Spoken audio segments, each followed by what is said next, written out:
YouTube से वाला discuss करते हैं। शहजाद साहब से पहला सवाल करते हैं क्योंकि बड़ा इंटरेस्टिंग कल हमने एक एटलीस्ट मैंने तो होश संभालने के बाद, और आई एम श्योर बहुत से यंग पीपल हैं जिन्होंने इस तरह से बिडिंग प्रोसेस, वो भी प्राइवेटाइजेशन किसी नेशनल एसेट की, कभी नहीं देखी होगी। तो शहजाद, ये जो कल पूरा का पूरा प्रोसेस हुआ, इससे मतलब दो आरा सामने आ रही हैं। एक हुकूमत जो कि नेचुरली कह रही है कि बड़ा शफाफ प्रोसेस था और बड़ी एक कामयाबी हुकूमत को मिली है, बराह रास्त हुकूमत को जो पैसे मिलेंगे, ना सिर्फ वो बल्कि पूरी डील एक बड़ी सूदमंद है पाकिस्तान के लिए। दूसरी तरफ एक वो राय भी आ रही है जिसमें कहा जा रहा है कि हुकूमत को तो सिर्फ 10 अरब रुपए मिला, बाकी तो सारे के सारे वापस उसी कंपनी को मिल गए जिसने खरीदा है। तो जरा हमारे लिए बिल्कुल सादा अल्फाज में बताइए कि ये जो मामला है इसमें हुकूमत का और इवेंचुअली हमारा यानी टैक्स पेयर का फायदा हुआ या नहीं? अलीना, देखें, आपने बिल्कुल दुरुस्त कहा कि शायद आपके होश संभालने के बाद पहली मर्तबा ये प्रोसेस देखा हो, क्योंकि पिछले 20 साल में कोई बड़ी एंटिटी प्राइवेटाइज की नहीं हमने।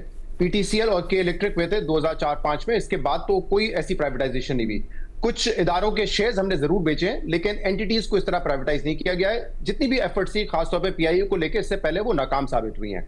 तो एक होपलेस सिचुएशन थी, ना सिर्फ प्राइवेटाइजेशन के हवाले से, बल्कि मुल्क में एफडीआई नहीं आ रही, इन्वेस्टमेंट टू जीडीपी की शरह 13% से नीचे चली गई, तो एक मायूस कुन सूरत हाल थी। तो उस सिनारियो में मेरे ख्याल से कल ये जो प्राइवेटाइजेशन प्रोसेस कंप्लीट हुआ है, ये एक उम्मीद की किरण है। जैसे कहते हैं ना, एक खुशगवार हवा का झोंका है ये, और यहां से हमें एक उम्मीद करनी चाहिए कि हम इस पे बिल्ट अप कर सकें, क्योंकि इन्वेस्टर्स ने तो अपना इंटरेस्ट शो किया है, लोकल इन्वेस्टर्स ही सही, उन्होंने इंटरेस्ट शो किया है कि पाकिस्तान में वो सरमायाकारी करने के लिए तैयार है। लेकिन मुझे ज्यादा खुशी इस बात की भी हुई है कि एक प्रोसेस था जिसको हमने कंप्लीट किया, क्योंकि इस मायूसी सिचुएशन में एक वाकई ऐसी होपलेसनेस पैदा हो गई थी कि शायद हम ये ट्रांजैक्शन एग्जीक्यूट करने की कैपेसिटी नहीं रखते। तो ये सारा प्रोसेस, आपने फाइनेंशियल एडवाइजर्स को नॉमिनेट करना, एक वैल्यूएशन निकालना और प्रोसेस को कंक्लूड करना, मेरे ख्याल से ये खुशाइन है। अब जहां तक ये डिबेट की बात है, मेरे ख्याल से ये बहुत ही ज्यादा जो है गलत एक वो तरीके से इसको कंसीव किया जा रहा है कि सिर्फ 10 अरब मिलेंगे। ये बात ठीक है कि 75% शेयर्स हमने बेचे हैं, उसके तो 10 अरब मिलेंगे इस हुकूमत को, बाकी जो 125 अरब रुपए है वो इन्वेस्ट किए जाएंगे कंपनी में। लेकिन जो बकिया 25% है, जो कि आरएफएबी कंसोर्शियम ने इरादा इंडिया दे दिया है कि हम वो भी एक्वायर करेंगे, उसके जो तकरीबन 50 अरब रुपए होंगे, क्योंकि वो 12% प्रीमियम पे बेचे जाएंगे आरएफएबी कंसोर्शियम को, तो वो सारा जो 50 अरब रुपए है वो हुकूमत को जाएगा, यानी कि उनको टोटल 60 बिलियन मिलेंगे। अच्छा, कुछ लोग कह रहे हैं कि जो माजी की, आपको पता है रियल स्टेट ने भी एक ऑफर लगाई थी, वो भी 10 अरब की थी, वो तो 60% शेयर्स पे थी। नहीं, ये भी गलत है। उस 10 अरब में से सिर्फ 15% जो है हुकूमत के पास जाना था, यानी कि 1.5 अरब, 8.5 अरब वो भी कंपनी में इन्वेस्ट होता। तो ये बिल्कुल गलत लोग कंपेयर कर रहे हैं कि जहां पे 60% पे आपको 10 बिलियन मिल रहे थे, आपने 75% पे 10 बिलियन ले लिए। ये बात गलत है। उसका भी सिर्फ 15% हुकूमत को जाना था, बाकी जो है 8.5 बिलियन वो कंपनी में इन्वेस्ट होते हैं। तो एक ये कंपैरिजन गलत है। दूसरा, देखें, इसको सिर्फ इस नजर से देखने की जरूरत ही नहीं है कि आपको पैसे कितने मिल रहे हैं। पहले तो हमें एक ये तय कर लेना है कि हुकूमत का कारोबार में कोई ताल्लुक नहीं होता, और अगर होता भी है, जैसे अभी सऊदी आपका सॉवरेन फंड है, वो एज एन इन्वेस्टर जाते हैं, वो ऑपरेशन या मैनेज नहीं कर रहे होते कारोबार को। तो हम क्यों बैठ के यहाँ पर, हमारे वैसे इतने मसाइल हैं, हम वो पूरा करें, या स्टेट ओन्ड एंटिटीज में इन्वेस्टमेंट भी करें, टैक्स पेयर का पैसा भी लगाएं और उसको मैनेज ऑपरेट भी करें। तो हमें इस बिजनेस के मॉडल से बाहर निकलना है।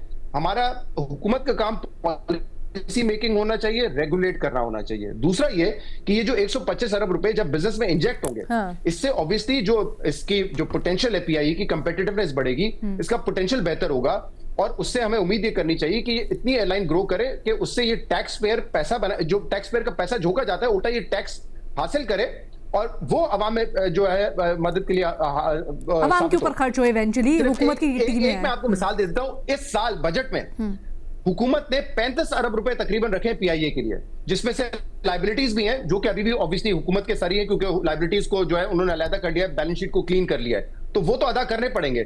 लेकिन इसके अलावा पेंशन, हर साल के लॉसेस, ये बढ़ना बंद हो जाएंगे। क्यों हुकूमत जो है टैक्स पेयर का पैसा एक ऐसी एंटिटी पे लगाए जिसका कोई फ्यूचर नहीं नजर नहीं आ रहा। अब ये जिम्मेदारी होगी एक प्राइवेट कंसोर्शियम की कि वो उसको कैसे रन करता है, कितना प्रॉफिटेबल बनाता है, कितना टैक्स वो स्टेट को देता है, ये उसकी जिम्मेदारी होगी।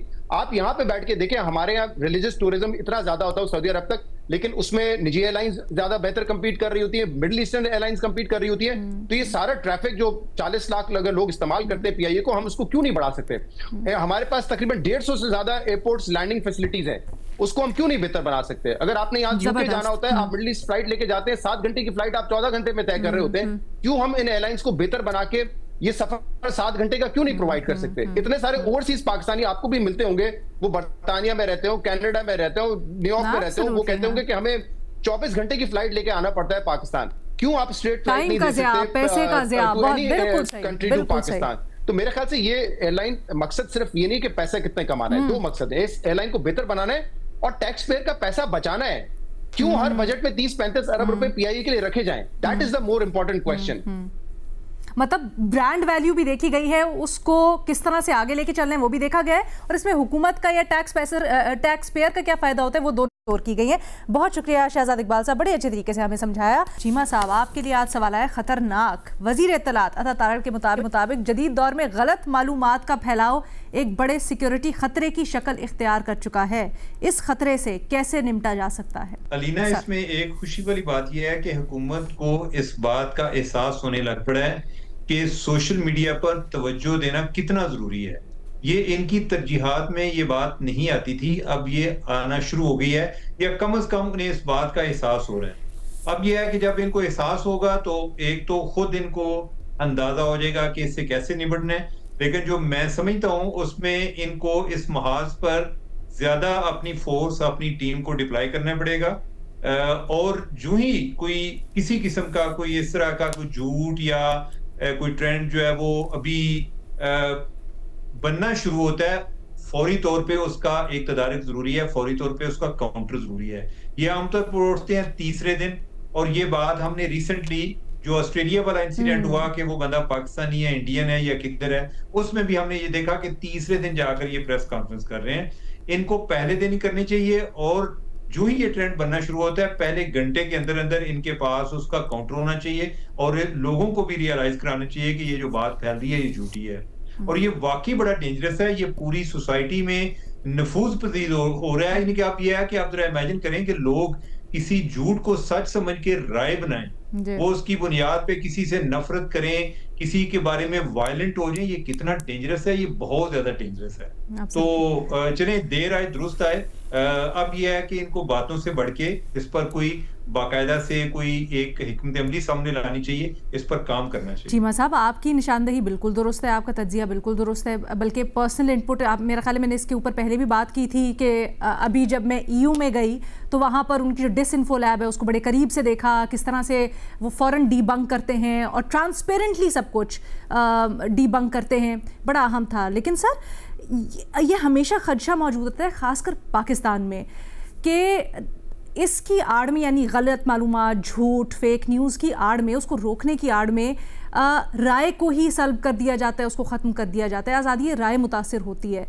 ये ट्रांसपेरेंसी क्यों नहीं है और इसको किस तरह से इंश्योर किया जाए? अब जब हुकूमत कह रही है कि एक थ्रेट है, लेकिन इसको भी तो इंश्योर करना है ना। ये खतरा तो दोनों तरफ मौजूद है ना, कि जब फ्री स्पीच पर कोई किसी किस्म की पाबंदी नहीं होती तो उसका भी हम डिस्कस कर रहे हैं कि उसके अपने चैलेंजेस हैं।